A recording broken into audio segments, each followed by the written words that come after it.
주께서 이르시되 지혜 있고 진실한 청지기가 되어 주인에게 그 집 종들을 맡아 때를 따라 양식을 나눠줄 자가 누구냐. 이어서 8계명 출애굽기 20장 15절에 나와 있는 말씀, 도둑질하지 말라라는 말씀에 이어서 그러면 도둑질하지 않는 적극적인 이 땅에서 바른 삶의 모습이 무엇인가라고 신약에 있는 말로 다시 해석 또는 축약해서 이야기한다면 청지기의 삶이라는 것으로 축약이 될 수 있어서 오늘은 청지기의 삶이 무엇인지 도둑질하지 말라라는 그 의미를 가지고 말씀을 상고하고자 합니다. 우리가 읽은 본문 누가복음 12장에 나와 있는 말씀은 예수님께서 지금 선한 청지기의 어떤 것인지를 알려주는 말씀입니다. 누가복음 12장 42절에서 44절 말씀에 주께서 이르시되 지혜 있고 진실한 청지기가 되어 주인에게 그 집 종들을 맡아 때를 따라 양식을 나눠줄 자가 누구냐. 주인이 이를 때 그 종이 그렇게 하는 것을 보면 그 종은 복이 있으리로다. 내가 참으로 너희에게 이르노니 주인이 그 모든 소유를 그에게 맡기리라. 이 땅에 사는 하나님의 자녀가 하나님이 주신 것을 가지고 어떻게 살아야 되는지를 이 간단한 세 절의 말씀 안에 다 축약되어 있습니다. 진실한 청지기가 되어 주인에게 그 집 종들을 맡아 때를 따라 양식을 나눠줄 자. 자, 그러면 여기서 나와 있는 주인과 종은 누구를 말하겠습니까? 당연히 주인은 하나님 아버지 모든 만물을 만드시고 만드신 만물을 섭리하시고 당신의 뜻대로 인도하시는 전능하신 만유의 주제이신 하나님을 말씀하고 있습니다. 그러면 여기에 나와 있는 그 집 종들은 누구를 말할까? 아마도 하나님이 택하여 부른 모든 믿음의 사람들, 구약에는 하나님의 백성으로 신약에는 하나님의 자녀로 지칭되어 있습니다만 이 모든 사람들을 통틀어 그 집의 종들이라는 표현을 쓰고 있습니다. 그렇다면 여기서 말한 진실한 청지기는 누구를 말할까? 하나님으로부터 부르심을 받고 하나님의 모든 믿음의 사람들, 백성들을 섬기고자 하나님이 사명을 준 어떤 사람들, 아마도 믿음이 있는 하나님 앞에 나와 무엇하기를 원하십니까? 라고 이 땅에서 묻는 모든 사람들이 아마 여기 선한 또는 진실한 청지기에 해당이 된다라고 보입니다. 그런데 이 청지기는 무슨 일을 해야 합니까? 라고 볼 때는 주인에게 그 집 종들을 맡아서 때를 따라 양식을 나누어 주는 자가 청지기라. 무슨 말입니까? 현재 있는 모든 소유물은 이 청지기의 것이 아니라 주인의 소유인데 주인이 떠나면서 청지기에게 모든 소유를 맡겨주고 이 청지기로 하여금 그 집에 있는 모든 사람들을 때를 따라 양식을 공급하라. 그래서 맡고 있는 뭔가를 가지고 있는 소유물로 주변에 있는 집 안에 있는 모든 사람들을 돕고 또는 주신 것을 가지고 양식을 나눠주는 자, 이게 청지기란 의미로 성경에 표현되어 있습니다. 그렇다면 특징은 청지기의 소유물이 있습니까? 라고 묻는다면 청지기의 소유물은 하나도 없습니다. 전부가 다 모든 소유물은 주인의 것이다. 그래서 청지기에게 주인이 떠나면서 잠시 맡겨놓은 것이다. 그러면 이 맡겨놓은 물질 소유물 가지고 무엇하라? 맡겨진 집에 있는 종들, 사람들을 다 먹여 살리는 양식을 공급하는 일을 해라 라고 하는 게 청지기의 사명이요 본분이요 의미라고 볼 수 있습니다.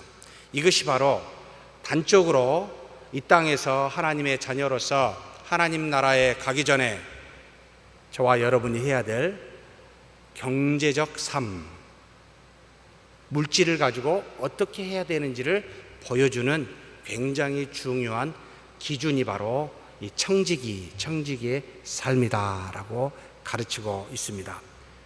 우리의 것이 있습니까? 없습니다. 청지기는 전부가 다 하나님의 것이고, 하나님의 것을 잠시 맡겨준 이 물질을 가지고 무엇을 위해서 사용하라? 그 집에 있는 하우스홀드 모든 사람들을 공개하라, 양식으로 때를 따라 나눠주라 라고 주신 물질이라는 겁니다. 그래서 그와 같은 경제적 관념을 가지고 사는 삶, 이것을 청지기의 삶이라고 부르고 있습니다. 그래서 전형적으로 도둑질하지 말라라는 말은 바로 이 의미를 가지고 있다라고 보시면 되겠습니다. 그러면 조금 더 들어가서 이제는 우리의 경제적인 삶이 어떠한지를 요즘에 좀 살펴보면서 조금 더 들어가서 보도록 하겠습니다. 세계에 돈을 벌 수 있는 방식이 딱 세 가지밖에 없습니다. 그래서 아마 경제학에 경제의 3요소 해가지고 대학에서 경제학 결론을 가르칠 때 경제의 3요소 하면 뭐가, 죄송합니다. 여러분은 경제학을 안 하시고 다른 공부를 하셔서 아마 기억이 안 날 거라고 믿고, 그래서 답이 안 나올 거라고 제가 이해합니다. 그러면 상식적으로 돈을 벌 수 있는 방법이 합법적으로 딱 세 가지가 있습니다. 무엇입니까? 첫째는 무엇으로 돈을 법니까? 직장생활을 해야죠. 열심히 가서 몸을 굴리든 머리를 굴리든 무언가를 해야 됩니다. 이걸 노동이라고 해서 기본적으로 노동을 통해서 우리가 수익을 올립니다. 두 번째는 노동 외에, 노동 가지고 부자 될 수 있습니까? 이 세상에 노동을 열심히 했더니 내가 정말 엄청난 부자가 되었다 라고 하는 사람은 아마 최근 들어서 좀 있을 겁니다. 노동의 가치가 좀 달라지긴 했습니다만 거의 없죠. 주로 무엇에서 돈을 벌죠? 과거에는 뭐로 돈을 법니까? 부자가 없어서 어떻게 돈을 버는지를 전혀 모르죠. 우리는 그냥 옆에서 보고 듣고만 있어서 부동산, 부동산, 이걸 경제적 용어로는 토지라고 불렀습니다. 토지를 통해서 부를 축적하는, 과거에 대부분의 귀족과 노예라는 사회의 두 개의 계층만 존재할 때는 모든 부는 바로 모든 부의 소유는 땅이었고 토지였고, 이 토지는 귀족들에게만 속하여서 그들이 대대로 물려받아 그들의 귀족의 권력을 유지했었던 바로 기반이었죠. 이게 토지였습니다. 그 다음에 또 뭐가 있을까요? 돈을 벌 수 있는 방법. 돈 버는데 관심이 우리는 별로 없어가지고 노동하고 부동산하고 생각이 안 나죠. 무엇이 무엇을 봅니까? 돈이 돈을 번다고 그러죠. 누가 뭐라 그랬습니까? 거기? 제가 못 들었습니다. 네? 자본이라고 부르고 있습니다. 자본이 자본을 번다. 그래서 현재 경제학에서는 합법적으로입니다. 자본, 토지, 노동. 그런데 비합법적으로 볼 수 있습니다. 도둑질, 사기, 강탈, 이런 것은 볼 수 있는 방법이긴 합니다만, 현재 합법적으로 볼 수 있는 이 세 가지는 사실 역사를 통해서 우리 인류가 터득한 방식이죠. 현재 세계에서 가장 돈이 많은 제 1위가 누군지 아십니까? 2017년 올해 4월 달인가 3월 달에 조사해 놓은 데이터를 제가 최근에 봤습니다. 누구죠? 그렇죠. 빌 게이츠입니다. 액수가 얼마인지 아신 분?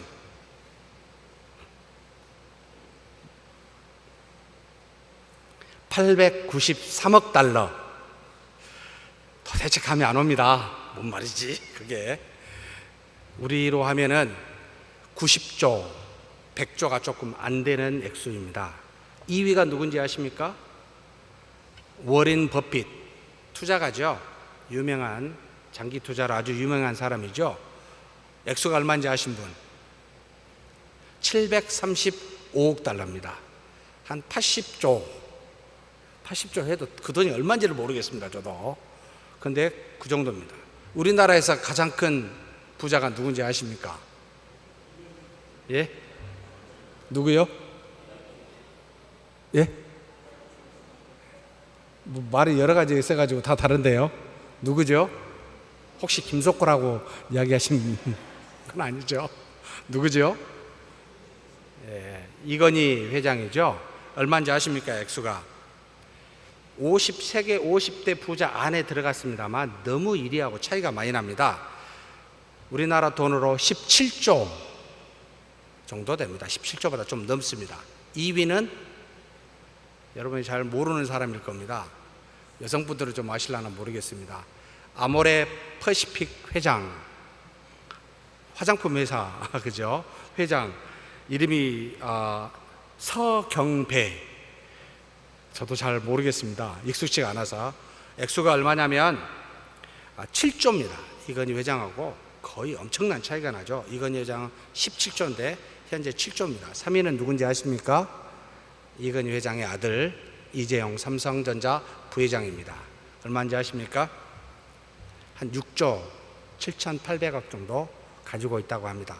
공식적으로 눈에 보여 한마디로 주식이라든지 부동산을 갖고 있는 국가에서 검증 가능한, 숨겨놓은 건 모르고요, 검증 가능한 액수가 이렇다 이 뜻입니다. 이와 같이 우리나라에서는, 세계에서는 굉장한 부자들이 존재합니다. 그런데 가장 많이 돈을 현재, 사실 과거하고 21세기에 들어서 조금 달라졌습니다만, 이 부자 한 2,500명을 일일이 조사해서 가장 많은 직종이 뭔지 아십니까? 1위는 금융에 관련된 사람들입니다. 한 15% 정도 됩니다. 2위는 우리로 표현하면 재벌, 어떤 업종의 모든 회사를 소유하고 있는 사람, 이게 한 13% 정도, 2,500명 중에 포함된 13% 정도 해당이 됩니다. 3위는 6%로 부동산을 갖고 있는 사람, 4위는 유산 상속을 많이 받고 있는 한 5% 정도 됩니다. 그리고 기타가 이제 대부분이 차지하고 있습니다. 이처럼 다양한 업종에 있지만 현재 가장 많은 돈을 벌고 있는 사람은 역시 뭐요? 뭐가 뭐를 벌어요? 자본이 자본을 버는 금융, 그 다음에 뭐요? 회사를 소유하거나 부동산을 소유한 이런 사람들이 대부분을 차지하고 있다. 이 모든 경제적 활동, 한번 이제 우리가 다시 이렇게 물어봐야 됩니다.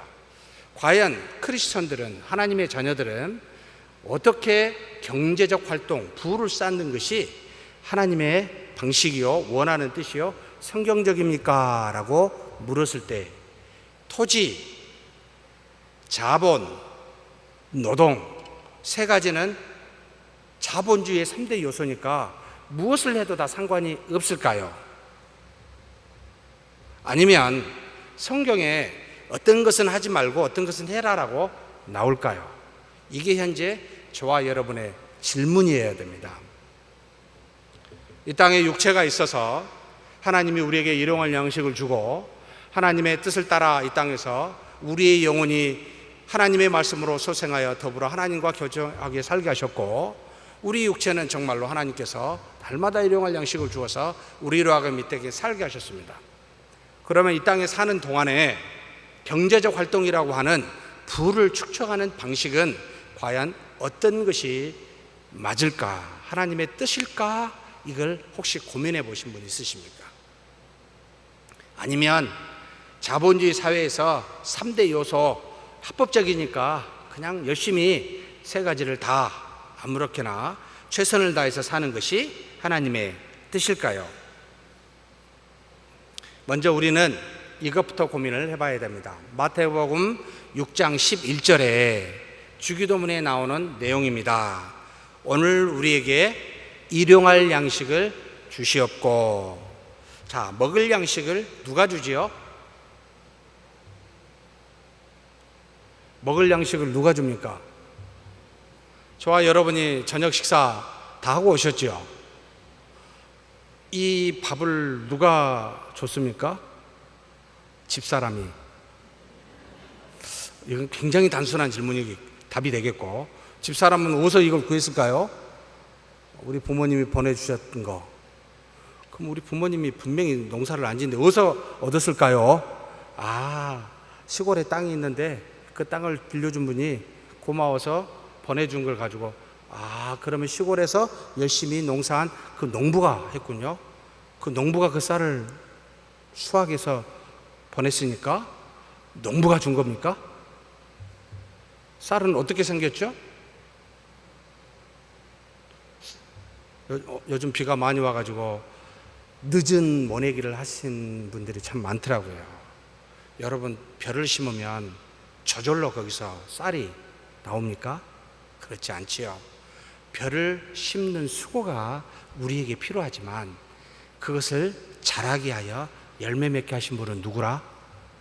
빛과 또는 비를 보내주사 자라게 해서 열매 맺게 하신 분은 결국 하나님이십니다. 그래서 모든 일용할 양식은 하나님이 주십니다. 자, 먼저 이것부터 생각하고 우리는 모든 것을 돌아봐야 됩니다. 하나님이 일용할 양식을 주십니다. 그런데 하나님이 주시는데 어느 정도 주신다고요, 양을? 일용할 양식입니까? 주용할 양식입니까? 월용할 양식입니까? 연용할 양식입니까? 평생 양식입니까? 하나님께서 일용할 양식을 주신다. 혹시 왜 그렇다고 생각하십니까? 왜 하나님이 일용할 양식을 주신다고 말씀하실까요? 예? 일용할 양식 이상 주면은 어떻게 하니까? 낭비하니까?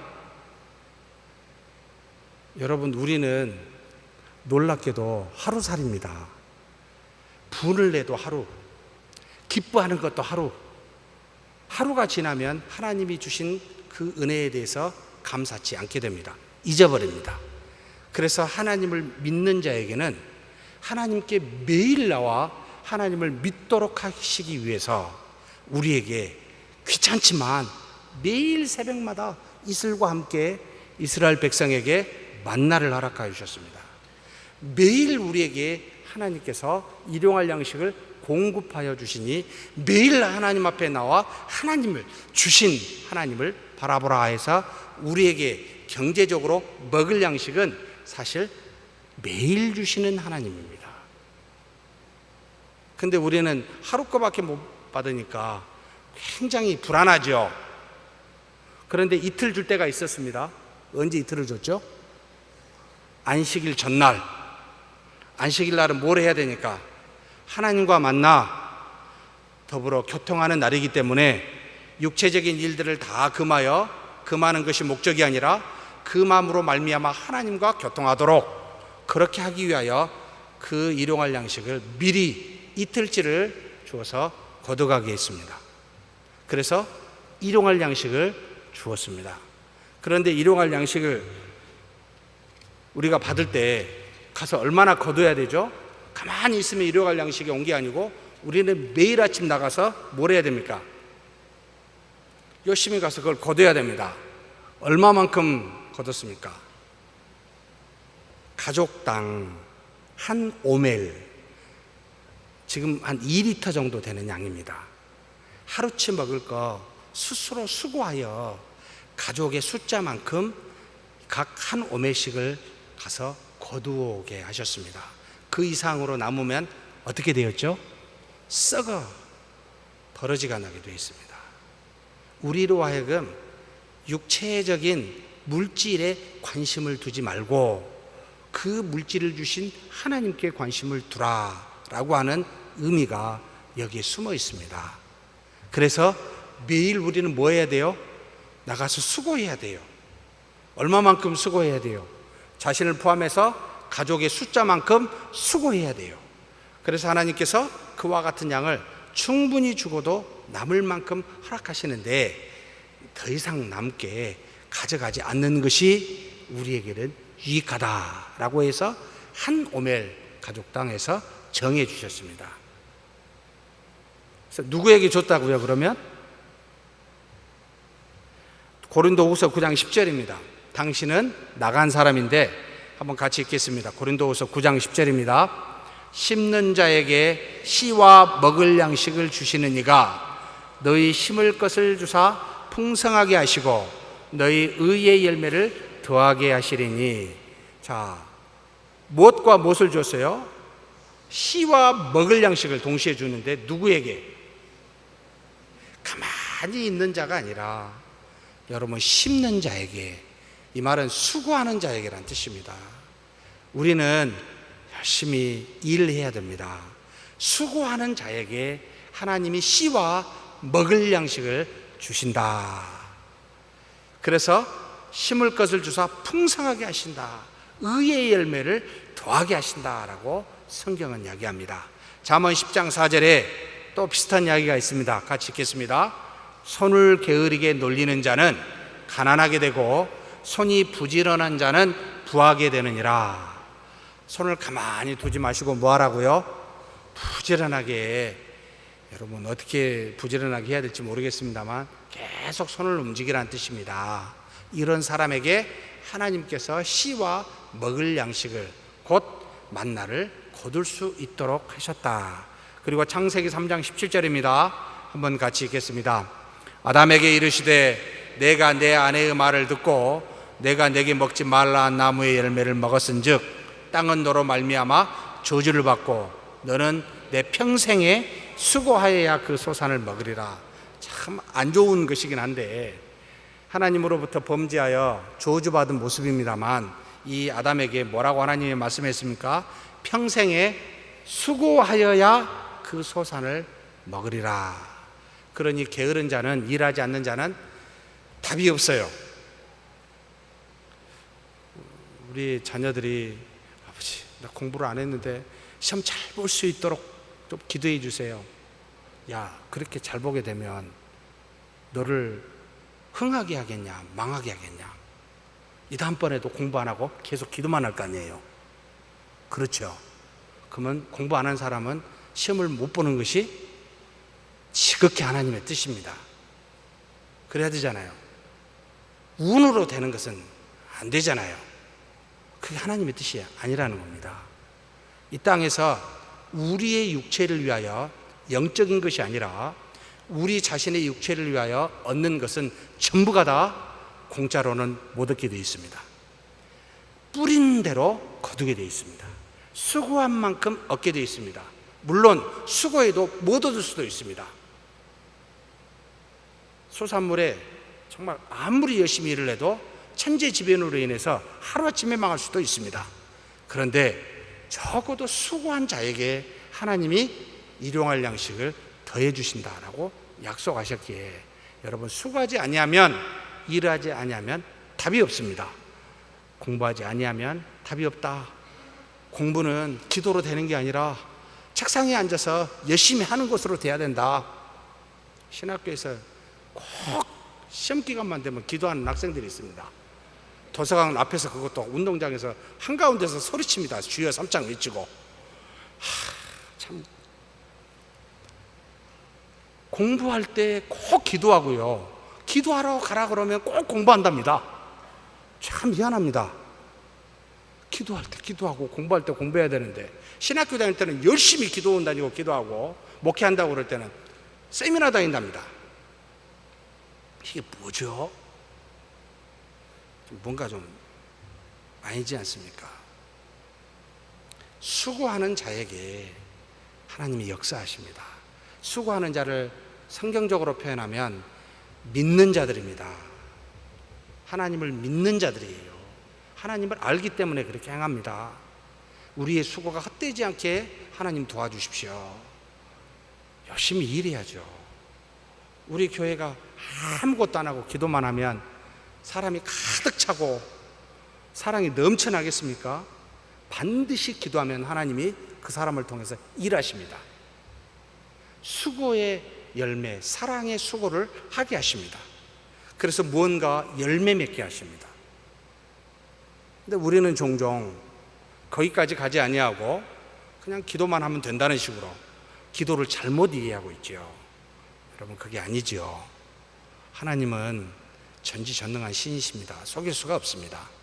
그래서 반드시, 그래서 시편 127편 1절에 솔로몬의 시가 있습니다. 같이 한번 읽겠습니다. 여호와께서 집을 세우지 아니하시면 세우는 자의 수고가 헛되며 여호와께서 성을 지키지 아니하시면 파수꾼에 깨어 있음이 헛되도다. 먼저 열심히 집을 세워야 되죠. 그런데 하나님이 세워 주셔야 됩니다. 세우지 아니하는데 하나님이 세운다, 그건 아니라는 겁니다. 열심히 파수꾼처럼 저기 오나 살펴야 됩니다.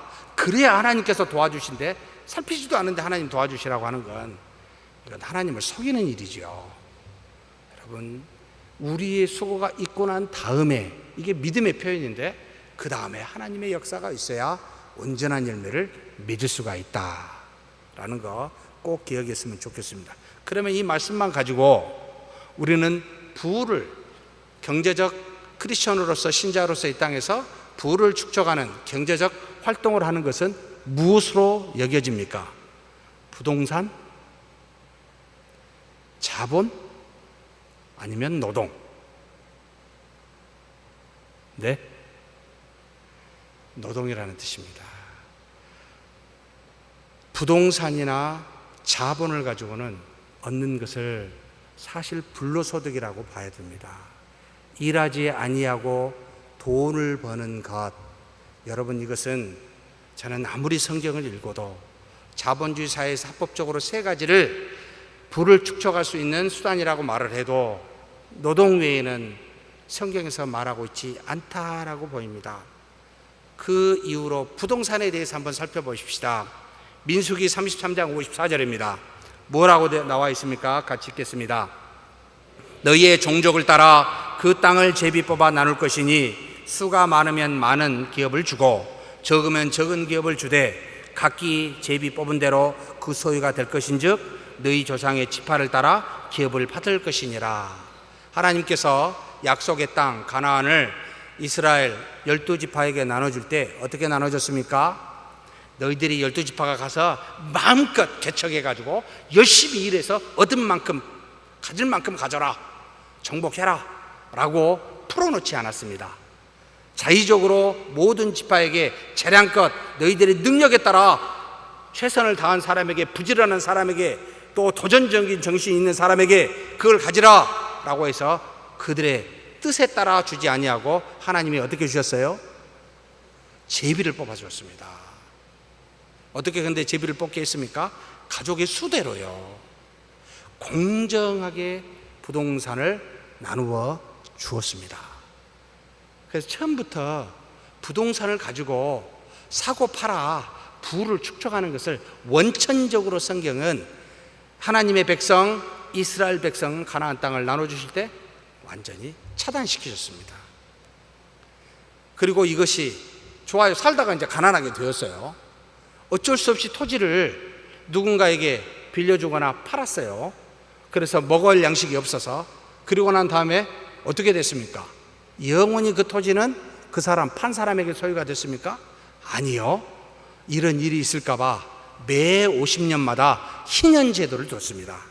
다시 원주인에게 돌아가게 했습니다. 절대로 부동산을 가지고 축적하여 부를 누려서 빈부의 격차를 만들지 않고 50년이 지나면 다시 원상태로 돌아가 그 원래의 소유주에게 가서 재산적으로, 경제적으로 균등한 삶을 이루어 가게끔 하나님이 택한 이스라엘 백성, 하나님이 약속한 가나안 땅에서 그렇게 주셨다는 겁니다. 그러면 토지를 사유재산으로 여기는 것은 과연 성경적일까요? 아닐까요? 라고 물어봐야 됩니다. 저는 그래서 토지 공개념 제도가 맞다. 개인의 소유에게 토지를 돌리는 것보다는 이것은 공적으로 공공, 국가기관에 속하든지 누구도 소유하지 못하게 하여 토지를 임대하는 방식, 이것을 지금 민주주의 국가인 영국에서 사용하고 있습니다. 토지를 가지고 사고 팔지 못합니다. 마치 공산국가 같은 느낌이 들 정도로 토지로는 절대, 그래서 임대만 합니다. 몇 년, 30년, 40년 임대만 합니다. 그리고 다시 돌아갑니다.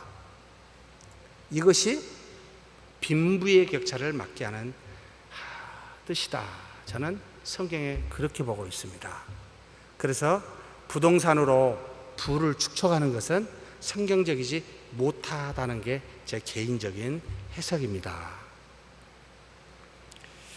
혹시 땅이 많으신 분들은 고민하셔야 됩니다. 부를 축적하려고 땅을 많이 가지거나 그렇지 않았으면 좋겠다. 두 번째, 자본은요, 에스겔서 18장 13절입니다. 지난주에 함께 하긴 했습니다만, 별리에 대해서 나와 있습니다. 같이 한번 읽겠습니다.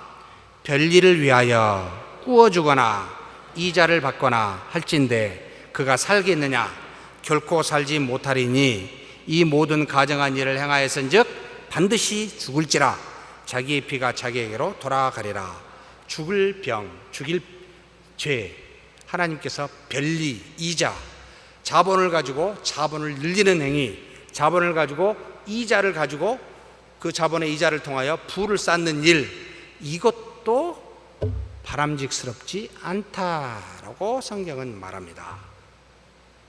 불로소득이란 뜻입니다. 열심히 수고하여 하는 것이 아니라 돈이 돈을, 땅이 땅을, 그와 같이 시대가 지나여 갑작스럽게 올라가면 이자가 올라가든 땅값이 올라가든 부를 축적하는 것은 사실 성경적이지 못하다. 그래서 믿음을 가지고 성경을 따라 자본주의에서 살려면 우리는 어떻게 살아야 됩니까? 부자가 될 수 있습니까? 없습니까? 참 어렵습니다. 아니, 어쩌면 그렇게 살지 마라 한 것이 하나님의 뜻이 아닐까? 오히려 그것이 나한테 신앙적으로 유익한 게 아닐까라는 생각이 듭니다. 오직 무엇으로만? 열심히 수고하여 몇 푼 못 벌지만, 얼마 안 되지만 그걸 통하여 하나님이 일용할 양식을 주신 것으로 먹고 살고 자녀를 키우고 그 다음에 필요한 것을 쓰게 하는 것이 가장 이상적인 신자들의 경제 활동이다라고 보입니다. 이렇게 이야기했다가 동의하지 않는 분들이 학교에서 있어서 한참 경론을 한 적도 있었습니다만, 아무리 찾아봐도 성경에, 초대교회도 마찬가지입니다. 여러분, 첫 번째 교회에 있었던 예루살렘 공동체에 무슨 일이 있었습니까? 자기의 재산을 다 팔아 서로 나누었습니다. 물건을 통용했습니다. 어떤 것도 자기의 것으로 여겨 부를 축적하는, 자기의 수고와 노동하는 것 외에 다른 방식으로 하는 것이 일체 나와 있지 않습니다. 그래서 이 땅에서는 조금 가난하게 살더라도 열심히 일하는 것이 하나님의 뜻이요, 그게 복이다. 아멘이 없네요. 돈을 벌고 싶은 마음이 이렇게 꿀떡 같은데 돈 벌지 말라 그러니까, 특별히 젊은 분들한테는 지금 답답한 이야기일 것 같아서 정말 죄송합니다만 저 어쩔 수 없습니다. 아무리 찾아봐도 저도 안 그러고 싶어서 정말 뒤져봤지만 없습니다. 주식이나 펀드에 투자는 성경적이지 않는다는 것이죠. 그러면 적금이나 예금은요,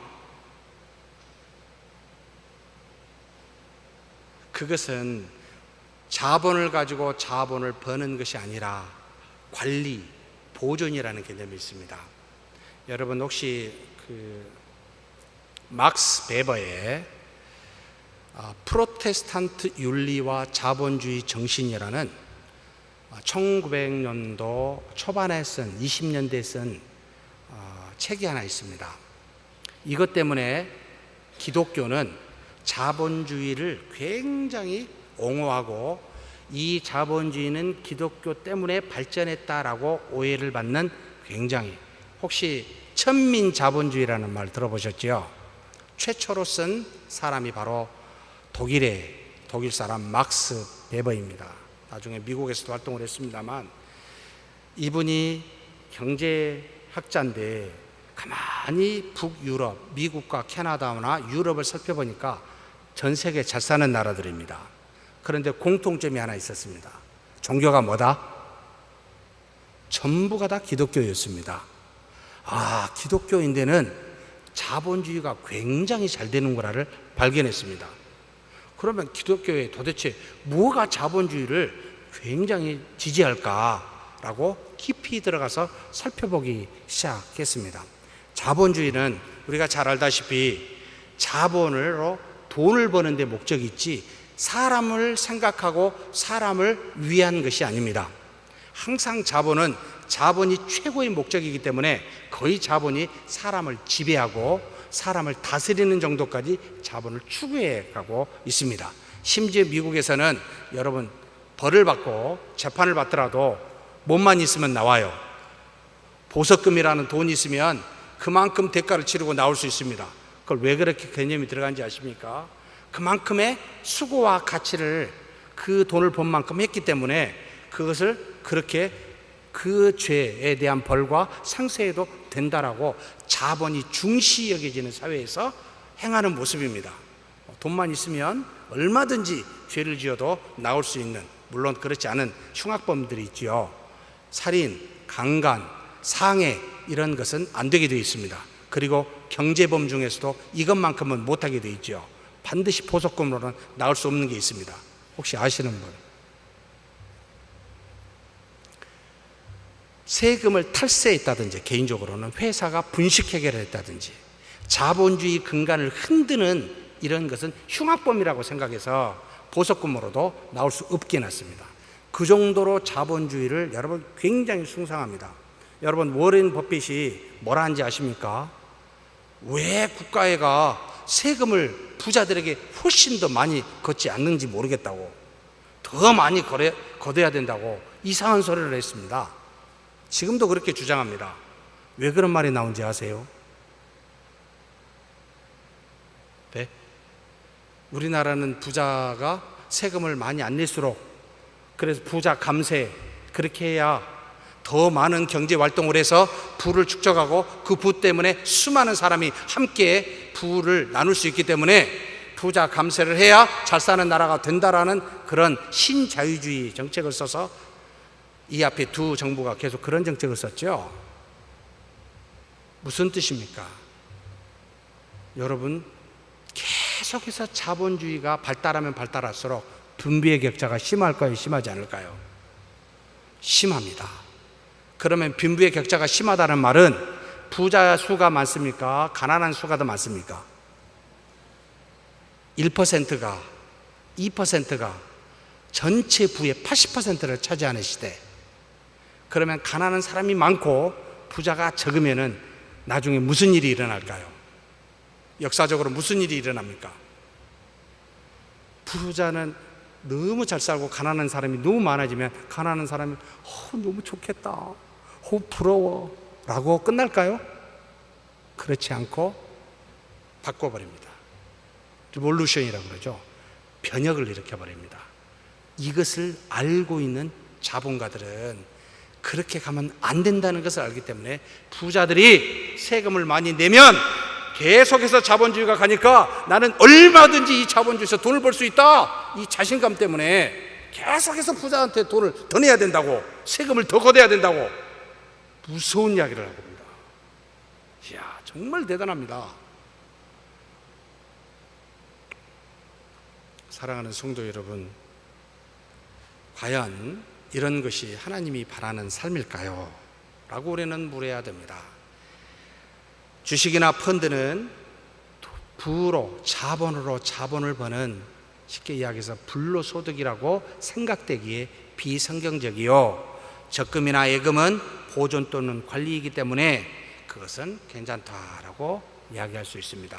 막스 베버가 그것 때문에 이 자본주의는 도저히 오래 갈 수 없는 건데 기독교인들이 두 가지를 갖고 있었다는 겁니다. 첫째는 근면한 생각, 끊임없이 이 하고 있는 일들은 하나님이 주신 직업이라고 생각해서 그 직업을 귀하게 여겨 단지 돈을 버는 것으로만 여기지 아니하고 하나님이 주신 것으로 알아 이 직업 자체를 고귀하게 생각하기 때문에 자본주의가 유지되고 있고, 한 가지 더, 이 모든 돈을 버는 사람들이 저축을 하더라는 겁니다. 그리스도인들이. 그래서 돈을 자신의 삶 안에, 돈을 자신의 위에 두어 돈의 지배를 받는 것이 아니라, 서구의 수많은 기독교는 돈 위에 사람이 있어서 돈을 다스리고 있는 것이 저축이라는 개념이 그 안에 있어서 자본주의 정신을, 원래 정신이 없는데 정신이 이 기독교 윤리가, 프로테스탄트 윤리가 붙잡고 있어서 자본주의가 잘 진행되고 있다라고 이야기하여 기독교가 자본주의를 붙잡고 있는 그와 같은 이야기를 그 책에서 써놨습니다. 이것을 읽어보지 않는 사람들은 천민 자본주의만 이야기하죠. 그래서 정신이 없이 사람이 돈을 다스리지 않는 이 자본주의를 이 막스 베버가 천민 자본주의라고 불렀습니다. 그래서 돈으로만 무엇든지 하려고, 돈으로 무엇인지 지배하려고 하는 천민 자본주의는 망한다 라는 뜻입니다. 얼마 못 간다는 겁니다. 어떤 인간이 그 안에 버틸 수 있겠습니까? 그런데 기독교인들이 직업정신과 근면과 저축이라는 이 윤리성 때문에 자본주의를 브레이킹 시키지 않고 유지시켜 간다라고 가르친, 그래서 지금까지 왔다라고. 여러분, 그래서 기독교는 자본주의 친구가 아니에요.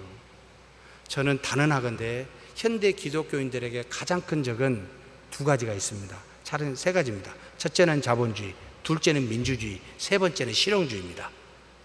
이 정신이 성경의 정신을 완전히 훼손하고 있다라고 저는 보고 있습니다.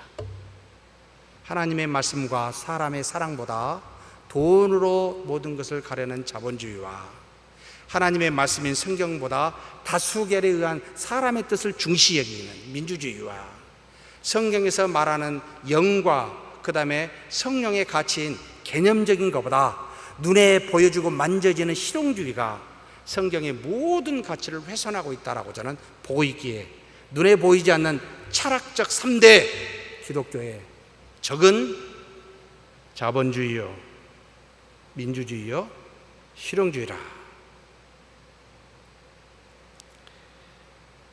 사랑하는 성도 여러분, 그렇다면 노동을 통해서 돈을 벌었습니다. 어떻게 써야 될까요? 지출은 어떻게 해야 될까요? 크게 세 가지입니다. 첫째는 자기와 온 가족을 위해서, 출애굽기 16장 16절에 나와 있습니다. 같이 한번 읽겠습니다. 여호와께서 이같이 명령하시기를 너희 각 사람은 먹을 만큼만 이것을 거둘지니 곧 너희 사람 수요대로 한 사람의 한 오매씩 거두되 각 사람이 그의 장막에 있는 자들을 위하여 거둘지니라 하셨느니라. 우리가 수고하여 노동하는 것은 자기와 가족들을 위하여 첫 번째입니다. 두 번째로 마가복음 12장 31절입니다. 내 이웃을 위해 이렇게 하라는 겁니다. 둘째는 이것이니 내 이웃을 내 자신과 같이 생각하라 하신 것이라. 이보다 더 큰 계명이 없느니라. 자기를 위하고 자기 가족을 위하는데 자기와 같은 사람이 또 있어요. 누구죠? 이웃이라는 겁니다. 그래서 그들을 보거든 그들의 먹을 것도 일용할 양식도 여러분 필요하면 채워주는 것이 바로 하나님이 우리에게 명한 내 이웃을 내 몸같이 사랑하라 하신 계명 안에 숨어 있습니다. 그래서 우리가 경제적 활동을 하는 것은 나와 내 가족을 위해서, 나 같은 내 가족 같은 이웃을 위해서 경제적 활동을 하여 여러분 지출을 하는 것이다. 세 번째는 마가복음 6장 20절에 나와 있습니다. 한번 같이 읽겠습니다. 오직 너희를 위하여 보물을 하늘에 쌓아두라. 거기는 좀이나 등록이 해하지 못하며 도둑이 구멍을 뚫지도 못하고 도둑질도 못하느니라. 도대체 어떻게 하늘에다 우리의 부를 쌓아줄 수 있습니까? 죽을 때 그냥 몽땅 싸가지고 가지고 올라가면 쌓을 수 있습니까? 아니면 그냥 하늘로 확 던지면 됩니까? 아니면 헌금을 하면 됩니까? 어떻게 해야 됩니까? 하나님의 나라와 의를 위하여, 주님의 일을 위하여, 주님의 사역을 위하여 저와 여러분이 열심히 수고하여 번 물질을 가지고 그런 데다 사용하라는 겁니다. 그래서 여러분 고린도 교회 또 빌립보 교회, 바울이 3차 전도 여행 때 다니면서 그들에게 뭘 받았어요? 연보를 받았습니다. 누구를 위하여? 예루살렘 교회, 기근에 허덕이며 예루살렘 교회 교인들이 힘들어하는 것을 보고 서로 연보를 해서 가져다 주었습니다. 이와 같이 주님의 나라와 의를 위하여 일하는 게 하늘의 보물을 쌓아둔 것이다. 그래서 우리는 세 가지, 돈을 벌어서 뭐 한다고요? 나와 내 가족들을 먹고 살기 위해서, 내 이웃을 위해서, 세 번째는 하나님의 나라와 의를 위해서 여러분 사용하시라는 겁니다. 이것이 수고하여 번 물질을 가지고 청지기와 같이 행하는 우리의 모습입니다.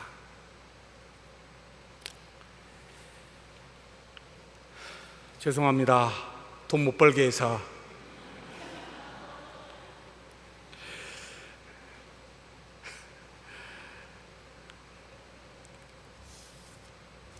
그래도 우리에게는 뭐가 있죠?